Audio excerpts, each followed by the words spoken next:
Hey all, so I've got a bit of a tutorial here for you. I say tutorial, it's probably a little bit more of an inspiration technique, something to kind of spur on maybe some new ideas. I was talking to a guy on Reddit the other day called Paloco.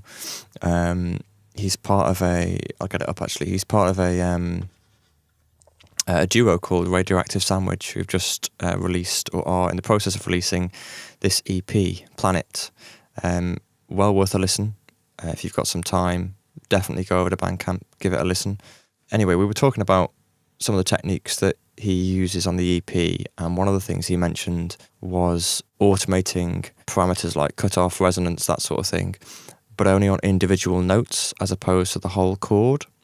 So the idea being that you get a deeper sounding chord, with more variation in there.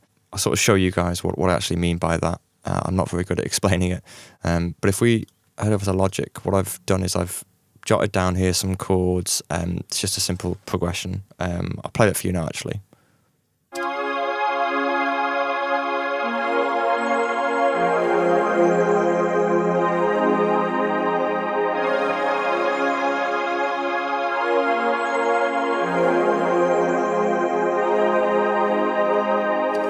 So pretty standard. I'm just using a preset. I've got a Hybrid 64. It's just a preset, Merlin's Vision, with Part B turned off.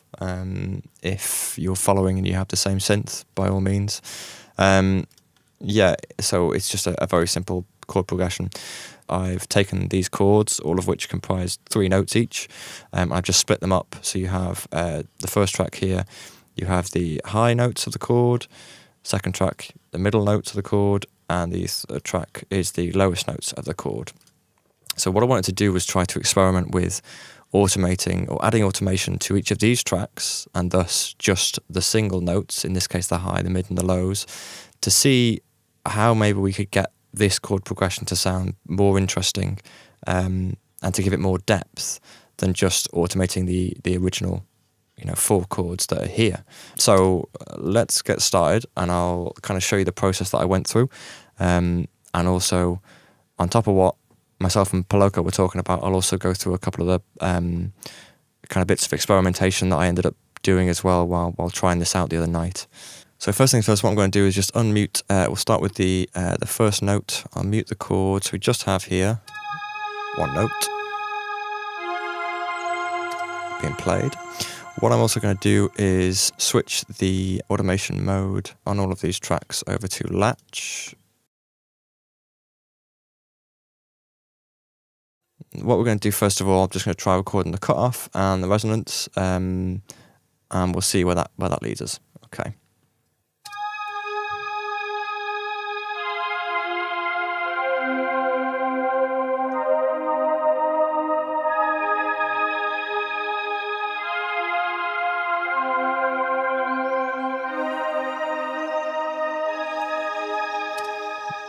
Go.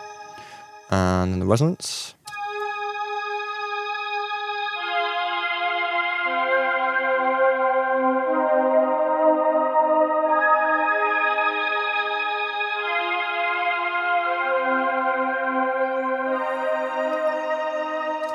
That's not too fancy, just pretty basic. And then literally it's a case of just doing the same on the other 2 tracks.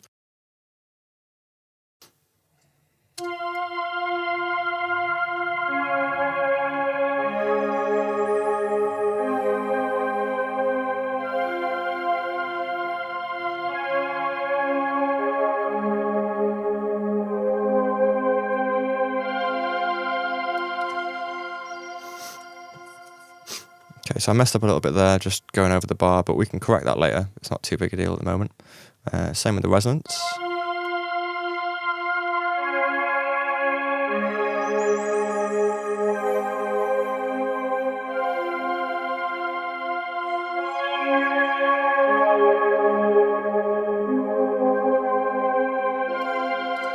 Two.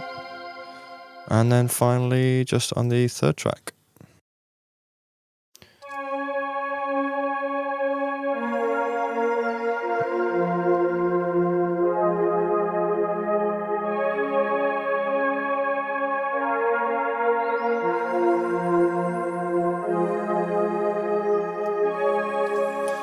go. And then the resonance.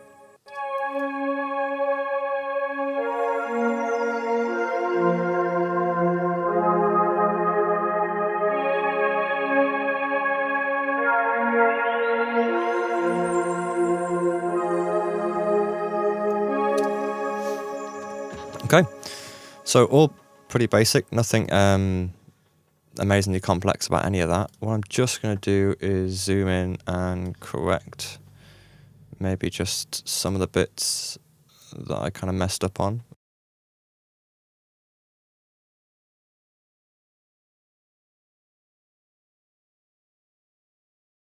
So now that's done, before I show you what it sounds like now with the 3 sets of automation, there was one other thing that I did put on this.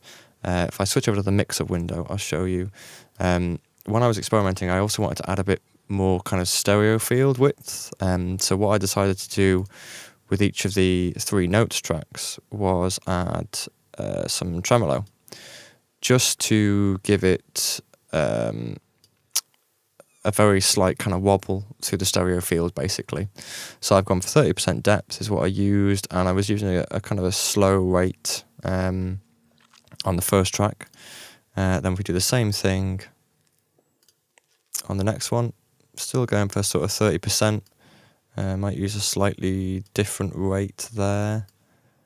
And then on the last,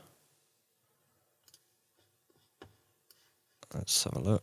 So 30%, and we'll go a little bit faster with that one. I'm guessing you have this sort of tremolo effect on any DAW. It's not, none of this is particularly technical, which is why I'm kind of reluctant to call it a tutorial, to be honest. It's more of just something that you can, hopefully you guys will watch and get some inspiration from, like I did when I was talking to Boloko about this.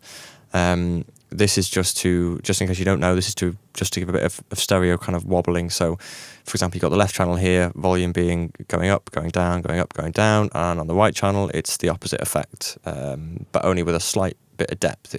You could do it a lot deeper for a much more obvious kind of flowing effect, but I've just gone for subtle. I think, you know, with this kind of thing, I think subtlety is key. You don't want to go over the top.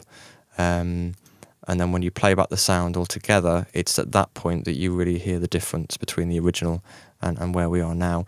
So without further ado, let me play to you, first of all, then what we have. Okay, so just to remind you, this is what the original chord sounded like.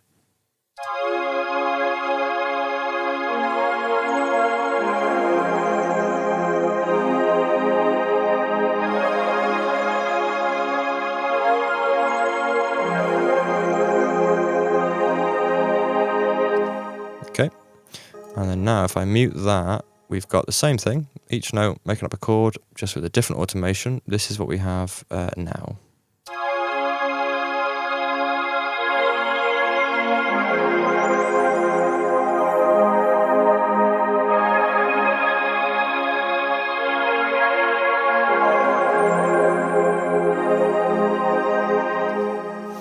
So it's subtle. Obviously there's no automation on the original as well, so it's not a completely fair comparison. The original is just kind of plain straightforwards. But what you could do is, I think the way that I see this working is, I would always automate the individual notes to keep that flowing interest, whereas on the 3 chords, the main channel, if you were just doing it this way, you wouldn't really necessarily be touching the cutoff and the resonance unless you were intending to take the sound somewhere. So for example, you might do a filter sweep in a build-up or in a breakdown. You could do you could sort of just modulate the frequency over time anyway, but I just think that whichever way you look at that, it's so much more obvious with that, whereas if you do it this way, because it's so much more subtle, you could do it throughout a track, and the end result is that, okay, you're not really achieving any overall filter sweep because all these are acting independently, but what you are getting is a more interesting sound. So if you wanted to then apply a filter sweep to this, what you could do is you could take the 3 notes, route them through a bus, and then put a filter on the bus, and this could be your your overall filter sweep, you know. So for example,